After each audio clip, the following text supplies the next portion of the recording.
and welcome to my YouTube channel. My name is Oyenike Alijo, and if this is your first time here, please click the like button and please subscribe to my channel. Today is my birthday and I am so excited. I am 30, like 30. How did I get here, God? Yeah, it's a very special one. Everyone around me knows, like, yeah, so I've been on my phone since, replying messages, receiving calls, and it's so overwhelming. At some point, I almost shed tears because of things I heard people say or write about me. I'm like, me? But you know what? Sometimes you get to smell your roses while you're alive, right? So I think that is what today is all about. But then today is a very special day, and I think because I have a very big testimony, and I think that's why a lot of people around me too are hype about it, because I went through some really difficult times, and if not for God, I might not even be alive today to share the testimony. So I decided to share the testimony today because it's my birthday, and you may just be happy for me too, and thank God on my behalf too. So let's get into the story already. Okay, please ignore the bare face. I'm waiting for my makeup artist to come and do my makeup. So let's get into the story.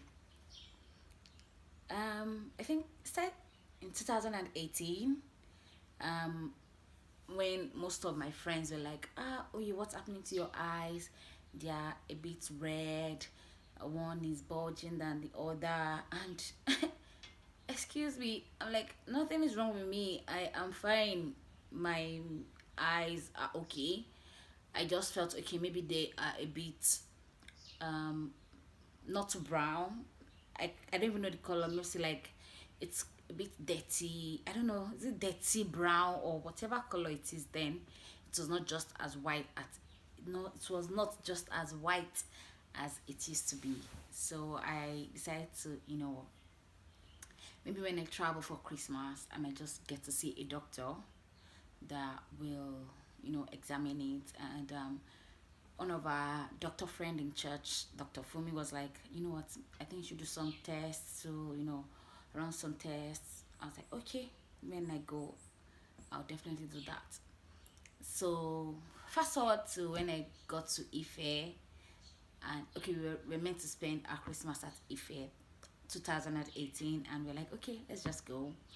Got to Ife, and the second day I even made my hair, because you know what, then it was the dirty December period, 2018. Yes, it was the dirty December period, and everybody was like, this December we are going to have fun. I had a lot of plans. I was meant to go for a wedding after Christmas. Everything was like in order for the dirty December to really be dirty. So I think a day after making my hair, I think 23rd or 20, oh, on the 21st of December 2018. No, sorry, 2019, not 2018. Skip whatever 2018 I've mentioned. It was 2019. So I dressed up and got to the clinic. Went to the ophthalmologist center because of course it was my eyes that was bulging, and I said to do the checkup there, like start from there. So we got there, they did what they have to do, put a lot of eye drops, do this check, put the light in my eye, like they were trying to check, looking behind the eyeballs and all of that. I was there from like 9 o'clock till 3 p.m. We're still checking. I'm like, what are they looking for in these eyes? Because even me, I'm tired. I've not even eaten, so I was just tired. So eventually the doctor came and was like, you know what, we've checked and checked everything, like there's nothing wrong with your eye, like your eyes are okay, but then there's something behind your eyes that is pushing your eyes. You're like, okay, there's something. All right. So they're like, okay, they will refer me to the ENT, that's the eye, nose, throat doctor, to check whatever it is. And I was like, okay. So I waited for my mom-in-law, that's my husband's mom. She stays in Ife. That's where we were. and she was the director of admin of OAU, the teaching hospital. Don't let me say what is wrong. So she was the director of admin. I went to our office, and from there, the CMD saw the results and was like, okay, let's just do an MRI like immediately. Mind you, my husband was not with us. He was meant to join us that day. He was on his way. I just sent him a test. Okay. Did I even send him a test? I just went and we're like, okay, I'm okay. Yeah, I did. I'm like, we are going for MRI. Dude was scared, like, MRI. Okay. It was I that wanted to was leading to MRI. And of course, you know what MRI entails. So, of course, it was scared already. So I got there and I was there for 1 hour. In fact, I slept off because I was already tired prior to the whole checking at the ophthalmologist center. We got to the MRI and you know what? I got into the machine. I was scared because of the space. It was choky and I just had to close my eyes and I slept off. But eventually we finished.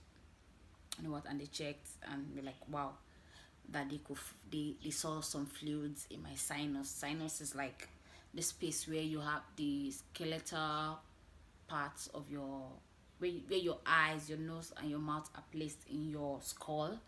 So the bone there is called the sinus, and they said they found fluids there. What kind of fluids? Is it blood? Is it mucus? Is it whatever? So they're like, okay, that you know what, we have to come for a scan. Yes, that's like the CT scan. Though I can't do the scan that day, it has to be the next day, which is Christmas. So from there, we went to the ENT, saw them. They were like, okay, okay, yeah, they were the ones that referred us to do a CT scan because they felt the MRI did not really give them the details of whatever it is that they wanted to see. So they want a CT scan. And of course, we had to go home that day. That was around 8 p.m. My husband met us there and was just scared, and I could see it in his face. I'm like, dude, calm down, Joe. There's nothing wrong with his fluid. Whatever it is, they will drain it and we'll move on. I was very optimistic. Like, I was like, I could not be bothered. But you know what? Let's get this Christmas going because I still have a wedding to attend to. No, I did not come to do Christmas and be at the hospital. Like, no, I have plans. So fast forward to Christmas Day, we got to the city scan center and we did the tests for I think it's about 20 minutes. And you know what, they were like, okay, there's actually fluids there and they could really see that. I think they said it was mucus. So what happened, everybody was like, what's going on? And I started to run some tests, taking blood, and I'm very scared of needles, like injections. I have a phobia for it. But then I had to just go all through the way because I really just want to go for the wedding I was meant to go for. And when I saw the ENT doctors, were like, okay, like they're sinus and we need to take them out as soon as possible before they cause more damage, because at that point they had already, the fluid had already broken a bit of my skull, like somewhere around here. Man, then it started dawning on me that okay, this might actually be a serious issue, and I just have to forget about whatever plans I have and just focus on my health right now. And then we started. They were like, okay, they will schedule me for a surgery by 31st of December, so they could drain the fluids and check whatever it is that is going on. I'm like, no words. Because right now there was no time to even think. Everything was still, it was still feeling like a dream. Like it was feeling like, when am I going to wake up from this dream? Because this was not the plan.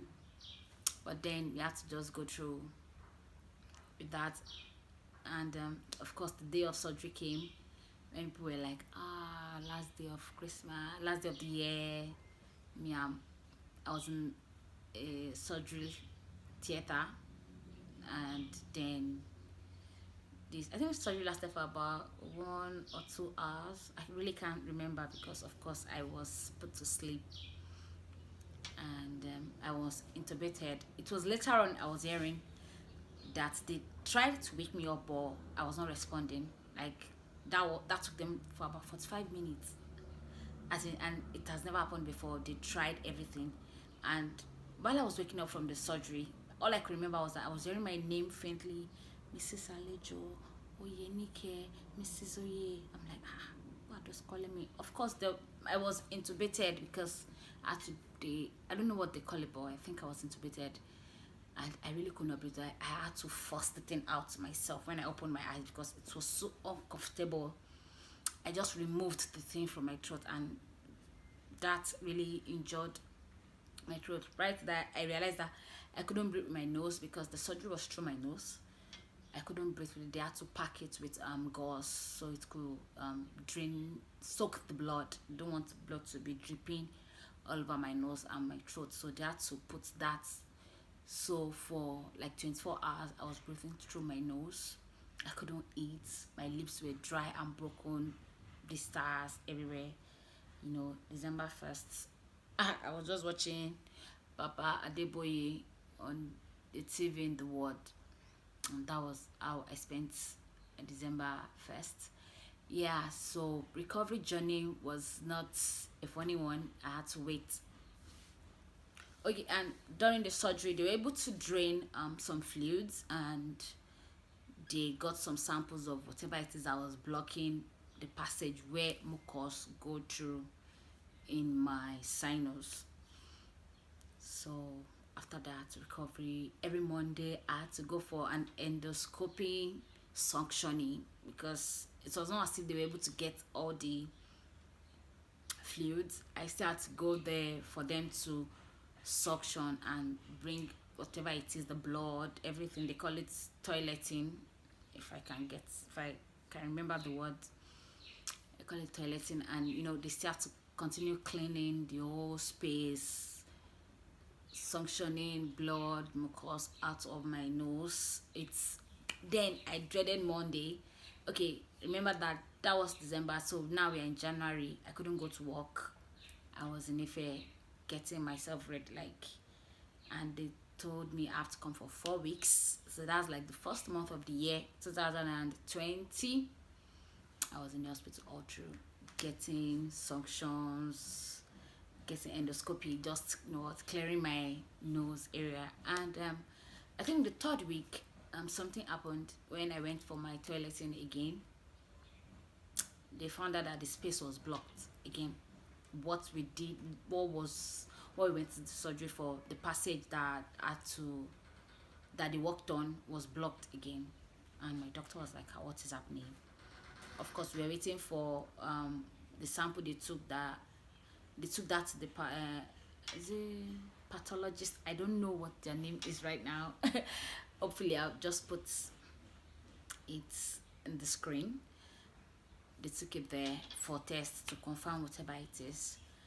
So during my endoscopy that day, they had to break it. Remember, I was not sedated at this moment, so I felt every it or whatever it is that they were using to break the passage again. So I was literally wailing, crying, and you know what, you still have to be still because there are like 2 iron up there from your nose to your sinus area, almost to your face, to your forehead. So that day, and they had to even prescribe stronger analgesic for me because it was painful. I can't even I don't think I've gone through that kind of pain before in my life. It was quite painful. And you know what, we moved on, and the 4th week, which was supposed to be my last day, I got the results from the pathologist, and it was quite scary because they said it was tumor. Actually, they found tumor, that it was tumor that was blocking the passage for mucus and all of that, and spit. Mucus.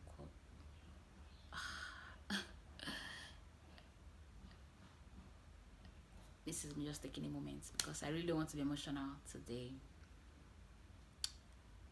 All right, so my doctor got the results and it was wild. I could read in his face. It was like, Salijo, please, can you see me in my office? Hey, please. What do you guys expect me to be thinking? My mind was doing a lot of DYDX, like, so many things was going on in my head. And I was like, oh, okay, yeah, that this is it. That tumors were found. Apparently, there are some bad bones already, and tumors keep growing, and it will keep destroying other things. It might push my eye to bulge more than what I have now. They really can't go. They don't know how fast it's growing, so they need to cut as much as possible. And tumor stops growing when your bones stop growing, and they're like, most times when you're 30, that is when your bones stop growing. So that is when the tumor might likely stop growing. But then I still have like a year to be 30. They really don't know the effect of the tumor, so we need to do a surgery to remove the tumors, and the only way is through we need to go we now need to go to the neurosurgeons, like those that deals with the head, like the skull and all of that.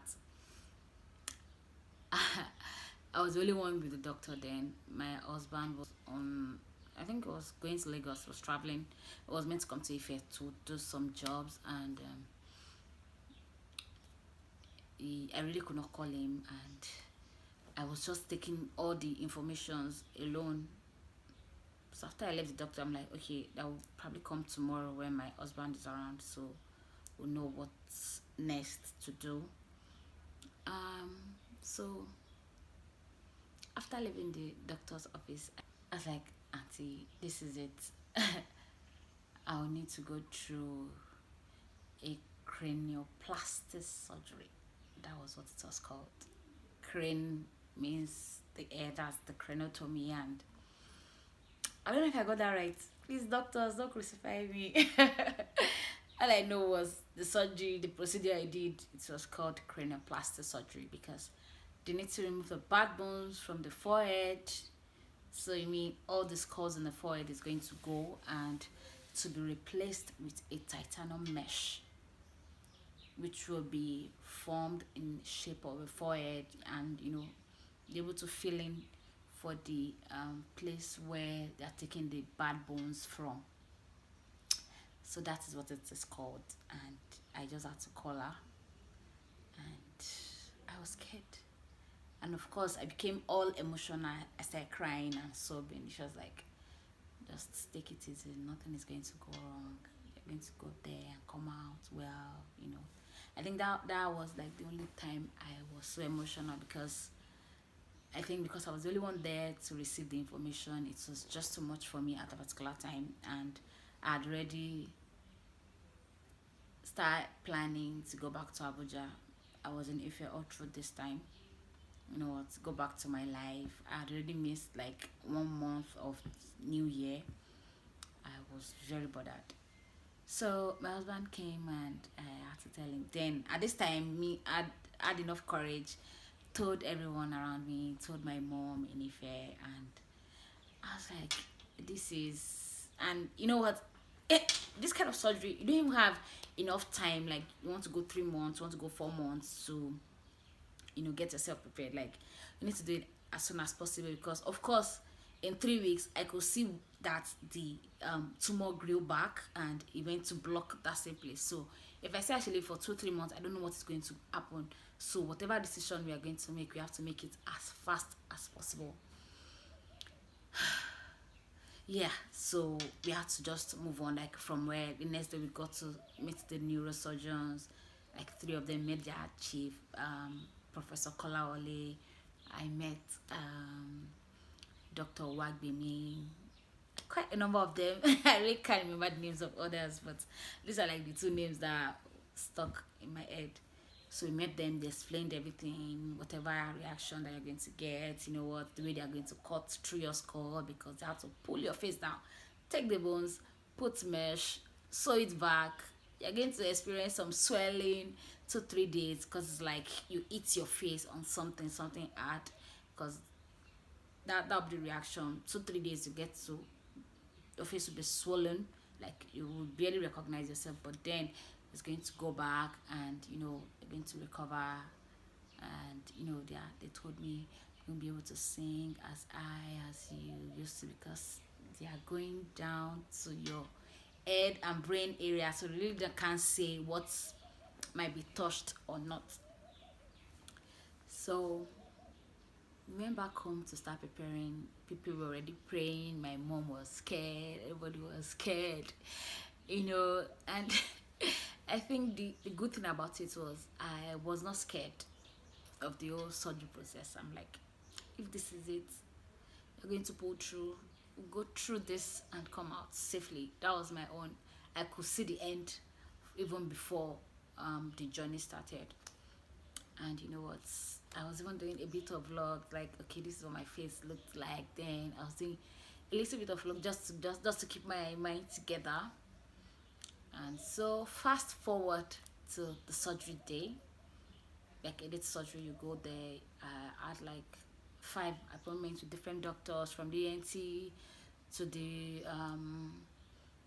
neuros to the ophthalmologist to the eye, because you are going different ways. Then I met the plastic surgeon too. So everybody came, they checked, and like, okay, you're ready for check vitals, everything that needs to be checked, and they're like, okay, you're ready for surgery. And they came. I went to the theater with my leg. The two surgeries. I actually walked to the theater myself. I just laid down and administered whatever it is that will make you sleep, and that was the last thing. The next time I woke up, I just touched my head. I realized that everywhere was bandaged. And the first thing I touched was my nose, because I was like, I hope they did not put that thing in my nose again, because I really do not want to go through that process again. That was torture for me. I really don't want to go through that stress. I touched my nose and I realized, okay, there was nothing there though. Okay, praise God. We moved to the head. I touched my head. I saw it was heavy and it had a bandage on. So of course there was oxygen in my nose at that particular time. So I just removed it, put my hand in my nose, just to tell you how curious I was about whatever it is that they've done to me. So of course I could not stand. I could feel people around.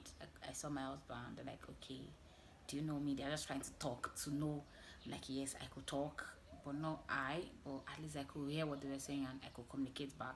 They're like, raise your hand, so wave, just trying to get reactions from me, which they did.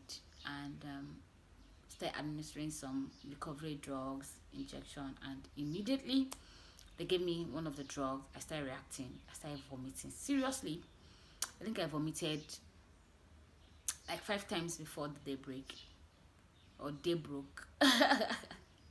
So ICU, I was at the ICU, yeah, because that was the only place they just wanted me to be, so they could monitor me before moving me to the ward. And ICU was so crazy that day. Like, I could barely get a sleep, because when someone is having an attack that they need to rescue, someone is vomiting, someone is shouting, so many things. The ICU was like a mad world that day. I was like, you guys, I can't wait to leave this place. So by the second day, I was getting better. Of course, still with oxygen in my nose, but I was getting better. So by evening, I was moved to the ward. Yeah, my face was still okay. Everything was fine. And the third day, I just realized that I really couldn't open my eyes. What's happening? I touched my face. Everywhere was puffed up. I was like, okay, so this is it. I could not even recognize myself when I saw myself in the mirror. I was like, is this me? So I was just there, trying to recover. My son came to the ward to see me, I was like, Mommy, what happened to your face? I was like, oh, you don't even know anything. So, everything was going well. The drain in my head was, everything was draining properly. They had to, at some point, I think 3 days after, they came to remove the, oh no, Nepa. What? So, light is back.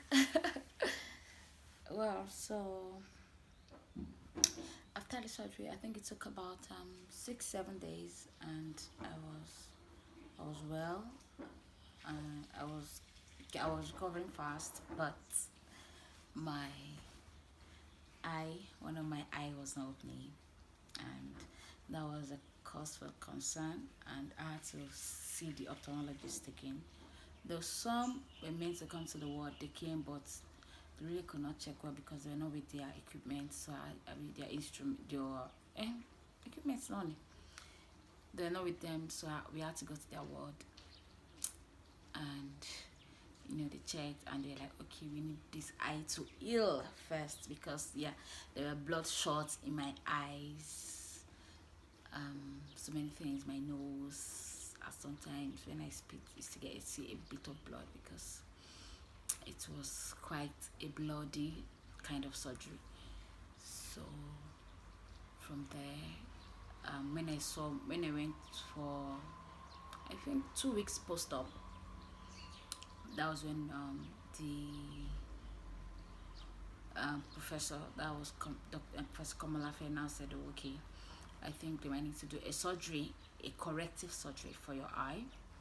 And that was why I have a is it droopy eye? Yeah, it's called Ptosis. That was why I have it. Apparently, while they were doing the surgery, they tampered with one of the muscles that raises the eye up, and the only way to correct it is to go there, just open a bit of it, and tie it to a stronger one, or just strengthen it. Whatever it is, they will do to make it strong enough to raise my eyelid. So that is where we are for that, and I'll probably be doing that soon. So me having a drilling eye is from the surgery I had. So whoever asked me that question then, when I put up a post of asking people to ask me any question, so that was what happened. It was the impact of the surgery I went through, and it can be corrected. This is 2021, and the surgery was February 2019. So you can see that it's quite a long time for it to heal.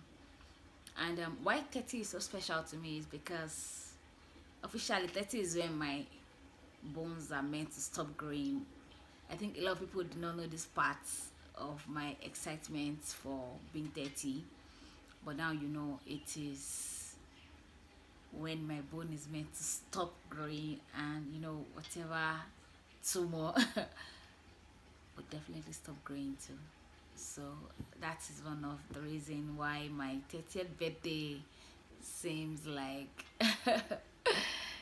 a big thing, and that is it. That is why we are here, and I just want to share the story with you today. You know what? Just thank God on my behalf that I'm alive to even witness the 30th birthday. You know what? Some people just go through. You read stuff online now for just appendicitis, and they just go, they die, ulcer pain, they die, fibroid, they die, and you know what, you just feel like you went through it twice, and in the space of 2 months, and you are here, and it is just God all the way. That is all I can say. You know what, even this birthday, I've been trying to think of what to write.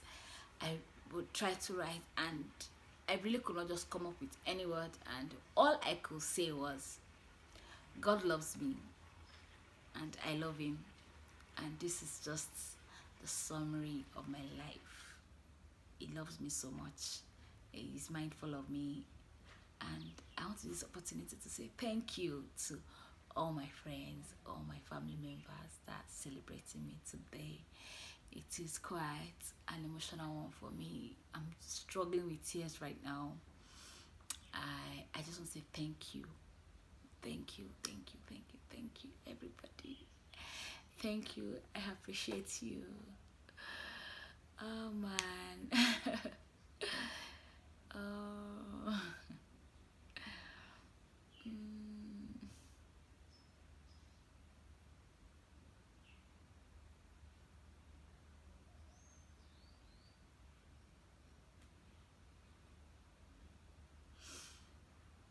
Oh. Thank you all. Should I find the back tears?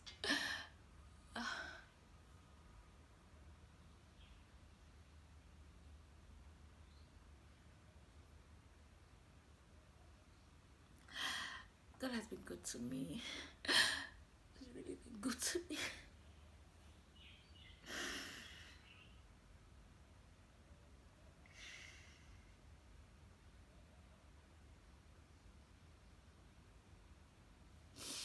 This is 30. And I appreciate God. Thank you. Thank you, God. Thank you, my family members. Thank you to my husband. Thank you to my moms. Thank you. Thank you, everybody.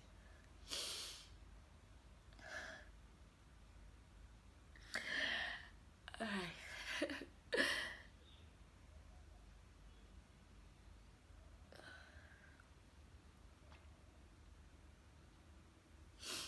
I knew there was a way I would share this story without crying, and I was done, and of course the tears started flowing. I just want to show this to just tell you that I'm human too, and I'm not a robot. I cry sometimes too.